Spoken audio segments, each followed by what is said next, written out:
Breaks Bulls Show daily podcast by In40U. Okay, so get this. They're developing the system in China that can, detect breast cancer. Wow. Using just your smartphone. I mean, how crazy is that? It's pretty incredible, yeah. Yeah. It's all detailed in this article we found on the BRICS Joint website. And we're going to, totally unpack this whole thing, how this technology works, and what it means for the future of breast cancer screening, especially for women in China. Yeah, I mean, you really have to consider the current situation with breast cancer over there. Over 357,000 new cases last year alone. Oh, wow. And something like 75,000 deaths.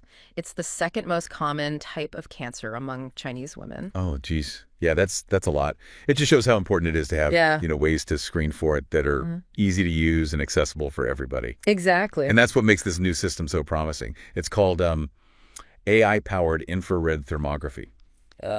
AIIRT for short. And it's a total game changer compared to the traditional mammograms or ultrasounds. Right. It uses a completely different approach. So instead of using X-rays or sound waves, it uses an infrared camera to take thermal images of the breast. It basically creates a heat map of the tissue because cancerous cells, they grow really fast and have higher metabolic activity. Okay. So they actually generate more heat.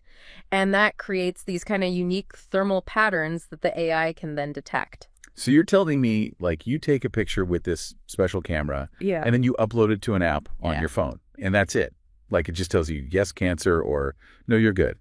Well, not exactly. I mean, it's a little more sophisticated than that. Okay. The app, it uses these really powerful AI algorithms to analyze the thermal patterns in the image. But it's not just about the overall temperature, It's looking for these tiny variations and specific patterns within the breast tissue. It's all about assessing the risk. Okay, so that's what I'm really curious about. How did these algorithms, how do they actually work? What are they looking for? It's pretty amazing, actually. So they train these algorithms on huge data sets of thermal images, some from women who have breast cancer and some from women who don't.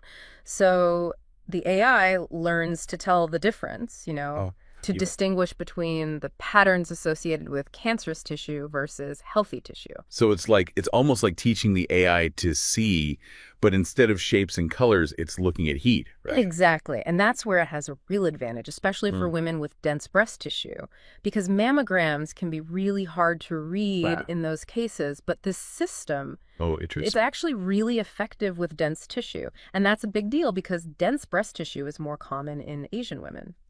Yeah, I remember reading about that. Yeah. And the article even calls this a Chinese solution. Right. Specifically designed for Chinese women. Yeah, yeah. It sounds like they really focused on the needs of that population. Definitely. Yeah. And they're not just aiming for this to be used in hospitals. They want it to be available, everywhere. Oh, wow. Even potentially for home use or in community health centers. Think about how that could change things. Yeah, that would be amazing. Yeah. Super convenient. Way more affordable. Exactly. No more waiting around for appointments. Yeah.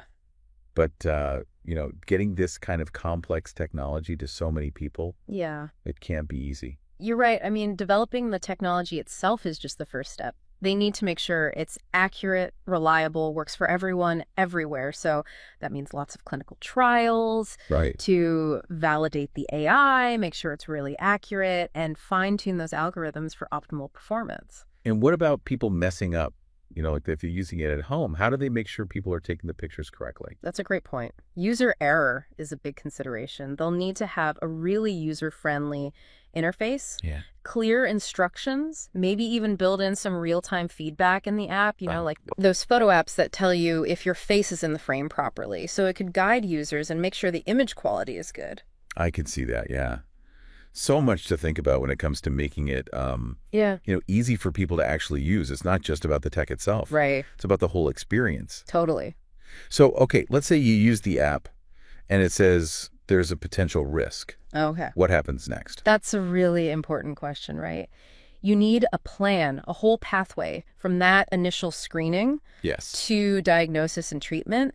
This technology can't just exist on its own. It needs to be integrated into the healthcare system. That makes sense. So we need to think about referral networks, access to specialists, maybe even using telehealth for consultations. You want to make sure that if the app flags something, it leads to timely and appropriate care. Wow, it sounds like a lot of pieces have to come together. The technology, the logistics, everything. Totally. But the benefits could be huge, especially in China where, access to healthcare can be tricky. Absolutely. Yeah. I mean, this has the potential to be a total game changer, not just for individual patients, but for the whole system. That's why it's so important to get it right. I totally agree. So we've talked about the potential and the challenges within China, but what about the rest of the world? Right. Could this be a solution for other countries too? What would that look like? That's a great question. We'll dig into all of that after a quick break. Yeah, let's do it. I mean, think about it. Like in low resource settings, places where traditional screening just isn't available or is just too expensive. Yeah. This technology could be a game changer. Oh, absolutely. I mean, especially in those parts of the world where, breast cancer mortality rates are so much higher because of a lack of early detection and treatment. Yeah. This could actually save lives. For sure. And think about the logistics, too. In a lot of rural communities, access to specialized medical facilities is limited. This AI system could bring screening right to women. No more traveling long distances. No more cost barriers, potentially leading to earlier diagnoses. But wouldn't adapting it for different populations around the world be tricky? Like, China's population is relatively homogenous, but... Yeah, that's true. What about countries with, a lot more diversity in terms of ethnicity and genetics?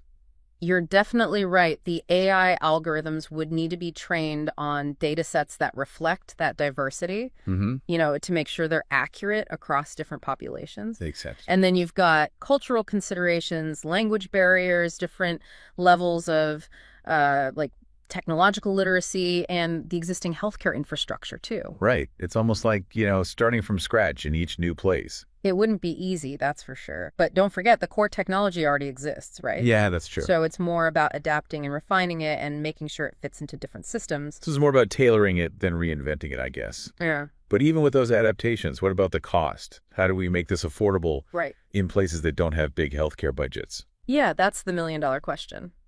It would take a lot of collaboration. Maybe governments, NGOs, international health organizations, tech companies, all working together to subsidize the costs, provide training, set up distribution channels, that kind of thing. Sounds like a major global health initiative. In a lot of ways, it would be. But think about the return on investment, Earlier detection, better treatment outcomes. Yeah. Ultimately, fewer deaths, healthier individuals, stronger families, more productive communities. Yeah, it's about way more than just the tech itself. It's about the impact it can have on, the whole of society. For sure. But let's think about another side of this for a minute, the psychological impact. Okay. Imagine getting a high-risk assessment on your phone, maybe without having a doctor right there to talk to. Yeah. That could be really stressful for people. That's a really good point. I hadn't really thought about that. It's really important to have support systems in place. Counseling, guidance, that sort of thing. Maybe even have a telehealth feature built into the app that connects people with healthcare professionals or support groups. I also wonder if it could lead to, anxiety or over-testing. If it's so easy to check your risk, people might start checking all the time, even if they don't have any symptoms. That's definitely a possibility. Part of making this work responsibly is going to be about education, educating the public about what this technology can and can't do, the importance of regular checkups with a doctor, and understanding the difference between screening and diagnosis. It's a tool, not a replacement for medical advice. We might even need, a whole new set of guidelines for how to use this kind of AI-driven healthcare. I think you're right. This is uncharted territory. We have to be thoughtful and ethical about how we approach it. It's not just about the technological advancements, but about the human impact, too. So wrapping up this part of our deep dive, I'm really struck by how complex it is to bring this technology to the world. It's the technology itself, the infrastructure, education, the psychological support, and the ethical stuff, too. There are definitely both huge opportunities and challenges, like we've been talking about.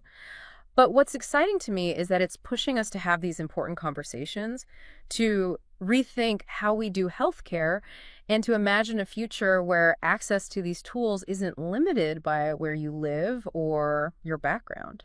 Now, before we wrap up, I want to bring up one more thing. We've been talking about how this could revolutionize breast cancer screening, but what about other applications? Right. Could this be adapted for other types of cancer or even other health conditions altogether? Now, that's where it gets really interesting. I mean, the potential applications beyond breast cancer are huge. Yeah, it's pretty mind-blowing. I mean, think about it. Using thermal imaging and AI to detect, like, these tiny changes in the body, Right. that could be applied to so many different things. I mean, for example, researchers are already looking at using it for skin cancer, Wow. thyroid disorders, even some neurological conditions. It's crazy to think that a simple thermal image could tell us so much about our health. Right. It just shows how powerful it can be to combine these cutting-edge technologies like AI Wow. with our understanding of how the body works. Yeah, but even with all this amazing potential, I still keep thinking about, accessibility. Right. How do we make sure everyone benefits from these advances? Yeah. Not just people who can afford the latest technology and have access to the best healthcare. That's the big question, isn't it? And it's not just about the cost. It's about trust, too. Making sure people feel comfortable using these tools, especially when it comes to something as personal as their health. Yeah, exactly. Yeah. People need to know that their data is being used responsibly. Yeah, transparency is key here. Yeah. The developers need to be open about how these AI systems work, what data they're using, Right. and how they're protecting people's privacy. It feels like we're at this turning point I think so. in how we think about healthcare, moving away from just reacting to problems and towards preventing them. Right, and personalizing care, too. Yeah, exactly. And AI is going to be a huge part of that shape. Imagine being able to, monitor your health in real time, Wow. get personalized recommendations, even catch potential problems before they become serious. I mean, that sounds like something straight out of a sci-fi movie. I know, right? But it's getting closer and closer to reality. Yeah. And it could have a huge impact. We could see people living longer, healthcare costs going down, people being more in control of their own well-being. This whole deep dive has been really eye-opening. It has, hasn't it? We started by talking about this cool AI system for breast cancer screening in China. And now we're talking about all these possibilities for healthcare in the future. It just shows you that innovation doesn't happen in a vacuum. Right. It takes collaboration, Yeah. dedication, and people who are willing to think differently. Totally.